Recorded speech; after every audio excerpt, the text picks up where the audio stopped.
കോടിയേരി ബാലകൃഷ്ണൻ മരണവുമായി ബന്ധപ്പെട്ട് രണ്ട് പ്രധാനപ്പെട്ട വിഷയങ്ങൾ CPM-ൻ്റെ അണികൾക്ക്, പ്രത്യേകിച്ചും വടക്കൊക്കെയുള്ള അണികൾക്ക് ഉണ്ട്. പരാതിയായിട്ട്, വിമർശമായിട്ട് വലിയതായിട്ടുണ്ട്. അത് പുറത്ത് പ്രകടിപ്പിക്കാതെ അവർ വെച്ചിരിക്കുന്ന രണ്ടെണ്ണത്തിൽ ഒന്ന് കോടിയേരി ബാലകൃഷ്ണന് കേരളം മുഴുവൻ, അല്ലെങ്കിൽ തിരുവനന്തപുരത്ത് ഇവിടം വരെ എത്തിച്ച്, അല്ലെങ്കിൽ അദ്ദേഹത്തിന് അദ്ദേഹം അർഹിക്കുന്നൊരു ആദരവ് കൊടുക്കാനായിട്ട് കേരളത്തിന് അനുമതി നൽകുന്ന നിലപാട് CPM-ൻ്റെ നേതൃത്വത്തിൻ്റെ ഭാഗത്തുനിന്നുണ്ടായിരുന്നില്ല എന്ന്. ഉമ്മൻചാണ്ടിയും VS അച്യുതാനന്ദനും ഒക്കെ ആയിട്ട് കേരളത്തിലെ രാഷ്ട്രീയ നേതാക്കൾ, പ്രധാനപ്പെട്ട നേതാക്കൾക്കെല്ലാം ആ ഒരു ഇ കെ നായർ മരിച്ചപ്പോഴും അതെ. അപ്പോൾ അങ്ങനെ ഉണ്ടായിരുന്നൊരു ആദരവ് കേരളത്തിലെ CPM-ൻ്റെ ഏറ്റവും പ്രധാനപ്പെട്ട നേതാവായിരുന്ന അപ്പോൾ അദ്ദേഹത്തിന് ആ ഒരു ആദരവ് കൊടുത്തില്ല CPM-ൻ്റെ നേതൃത്വം എന്നത് ഈ പറയുന്ന അദ്ദേഹത്തിൻ്റെ ഭാര്യയുടെയോ കുടുംബത്തിൻ്റെയോ മാത്രം പരാതിയല്ല. അത് ആ ഭാഗത്തുള്ള ഒരുപാട് ആളുകൾക്ക് അങ്ങനെ ഒരു പരാതിയുണ്ട്. ആ ഭാഗത്ത് മാത്രമല്ല, എല്ലാവർക്കും ഒരു പരാതിയുണ്ട്.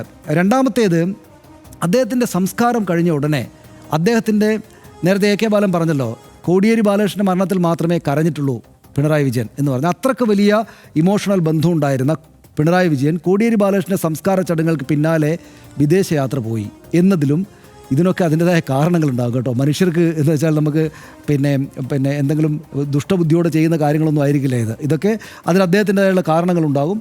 ഏതായാലും അങ്ങനെ യാത്ര ചെയ്തു എന്നതും ഈ പറയുന്നത് പോലെ സംസ്കാര ചടങ്ങ് കഴിഞ്ഞ ഉടനെ അത്രയ്ക്ക് ഹൃദയബന്ധമുണ്ടായിരുന്നൊരു നേതാവിൻ്റെ സംസ്കാര ചടങ്ങ് കഴിഞ്ഞ ഉടനെ പിണറായി വിജയൻ വിദേശയാത്ര നടത്തി എന്നതിലും ഈ പറയുന്ന വലിയ അതൃപ്തി ആ നിലക്കുണ്ട്.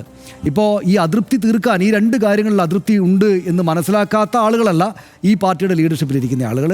ഈ ഞാൻ പറയുന്ന രണ്ട് പ്രധാനപ്പെട്ട നേതാക്കളും, മുഖ്യമന്ത്രി ആയിരുന്ന പിണറായി വിജയനാണെങ്കിലും സംസ്ഥാന സെക്രട്ടറി ആയിരിക്കുന്ന MP ഗോവിന്ദൻ മാസ്റ്ററാണെങ്കിലും, ഞാൻ ഈ പറയുന്ന വർത്തമാനം നേരിട്ട് അറിയാത്ത ആളുകളല്ല അവരാരും. പക്ഷേ അവരുടെ രീതി ഇത് സംബന്ധിച്ച് പുറത്ത് പറയുക എന്നതില്ല. അതുകൊണ്ടെന്താ, ഇത് വർദ്ധിച്ചു വരും. പക്ഷേ അപ്പോഴും നമ്മൾ വിനോദിനി ബാലകൃഷ്ണനെ ബഹുമാനത്തോടെ കാണേണ്ടുന്നൊരു കാര്യം എന്താണെന്ന് വെച്ചാൽ അവരിപ്പോൾ പോലും അങ്ങനെയുള്ള അതൃപ്തിയെക്കുറിച്ചൊന്നും പറഞ്ഞിട്ടേ ഇല്ല.